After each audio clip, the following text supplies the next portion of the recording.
Falando, Isaías, você também, né, graças ao bom Deus, teve alguns lugares que você passou, mas falando específico da Bahia, como a irmã Vani falou, ficou aproximadamente 4 anos e meio lá na Bahia, né? Compartilha com a gente uma experiência, assim, forte que você teve lá. Na Bahia, a chegada lá foi... Eu fui para passar 40 dias. O irmão Toninho precisava descansar um pouco, né, ver a família, então era para 40 dias. Nesses 40 dias que eu fui, eu conheci um senhor de idade chamado Pedro Lopes. Ele é muito conhecido, então se perguntar Pedro Lopes, ele vai ser um bisavô, tataravô de muitos aqueles ali. Sim. E ele estava com uma ferida na perna, já fazia 2 anos aberta, e a carne estava... Em putrefação, né? Tava, sabe, já estava ali, cheiro ruim, forte. E ali eu vi uma oportunidade de toda tarde ir fazer o curativo, orar com ele e pegar a palavra para ele, que era atrás do rio Santo Onofre. Você sabia a base ali? Sim. Atrás da base tem um barrancão, você desce ali e tem o rio Santo Onofre. Ele morava numa casinha ali. E toda tarde eu ia. Orava com ele contava as histórias dele, e ele me contava ali como que era, Sambaíba, fulano, ele ia mais ou menos me detalhando, né, como que era as comunidades, quem morava, quem era parente, não é? E eu tinha a oportunidade de fazer o curativo e orar com ele todos os dias. E dali também, pessoas procuravam na casa, tem um missionário aí, ele é enfermeiro, né? Ele faz o curativo, ele ora pelas pessoas, né? Daquele povo lá de São Paulo. E nessa época estava tendo muita perseguição, porque pessoas aceitavam e outras tinham medo, e outras elas eram proibidas ali de estar, pelo líder da Igreja Católica na época, de não chegar perto dos crentes, que os crentes tinham seita, heresia, né? Então esse padre da própria rádio, né, Douglas?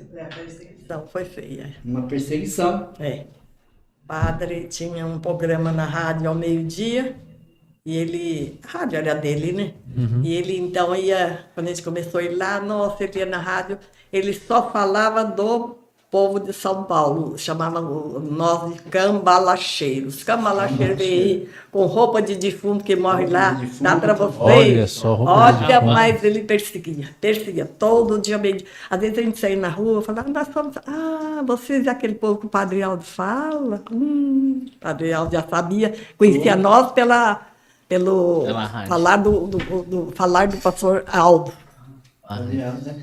Pegava várias cidades ali. Pegava. A de forte dele. Agora você conta a morte dele. Aí foi. E aí tinha essa perseguição, né, dos crentes ali, né? Então, tinha casas que você chegava, batia a janela e corria tudo para dentro. Coisa do outro mundo, você não estava acostumado. E a experiência com o seu Pedro Lopes ali, a cicatrização da perna dele fechou. Os médicos falaram que não fechava, a cicatrização fechou, né? E fechou. Um cirurgião plástico me ensinou a fazer curativo em Ribeirão Preto, cirurgião plástico muito profissional. Então eu fui usando a técnica dele, foi fechando, e a oração, e a fé, e ele crendo, Deus curou aquele homem. Glória a Deus. Porque 100 e poucos anos criar carne, pele e fechar, você vê, é a mão de Deus isso, né? Verdade. Não tem... Tinha quantos anos? Mais de 100 anos ele tinha. Nossa. Mais de 100, ele tinha perdido a conta, mas ele tinha mais de 100 anos. É um milagre mesmo. Cavalinho devagarzinho, sabe? Ele é um dos patriarcão de lá, ele lembra da Revolução, sabe? Uma pessoa contava essa história. E aí, a gente passou a ter mais contato através desse testemunho dele, foi apresentado por ele, né? Você está cuidando do bisavô, do avô, e nós descemos para Sambaíba, para Mata, né? Para Soledade, Chico Lopes, época bem distante. E foi nessa época dessa perseguição. E essa perseguição, ela teve um fim também, sabe? Porque começou muito a afrontar ao Espírito Santo, né, Dovani?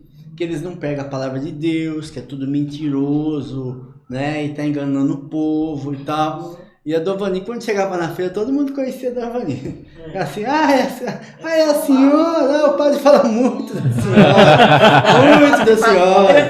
tava, olha aí. Nós fomos no mercadinho comprar um videogame com uma criança. Lembra daquela criança que era toda atrofiada? Tinha um orfanato e uma criança, ela vivia numa cama, toda engurrumiadinha assim, né? Atrofiada. E irmãozinho, os dois. Os dois. E aí a moça do caixa, quando a Dona comprou, se apresentou, ela abriu um sorriso assim e falou: senhora, nós ouvimos falar coisas muito boas da senhora aqui. São vocês que levam o evangelho para os crentes, vocês dão roupa, vocês dão comida, vocês socorrem os doentes lá, né? Sabe aquilo ali, a gente viu falar, louvado seja Deus, né? Porque é a igreja, né? É a igreja do Senhor que estava operando ali naquele lugar, né? Então, a gente realmente não é sozinho, mas é uma igreja, nós somos uma igreja, não somos uma pessoa, mas somos uma igreja nesse lugar, né? E eu lembro dessa senhora até hoje, o marido dela trabalhava no banco. O sorriso que ela deu, o testemunho que nós ouvimos dos lábios dela, você fala assim, olha, como é que Deus não deixa nada escondido, não é oculto, né?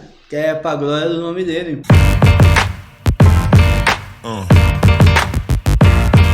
Yeah.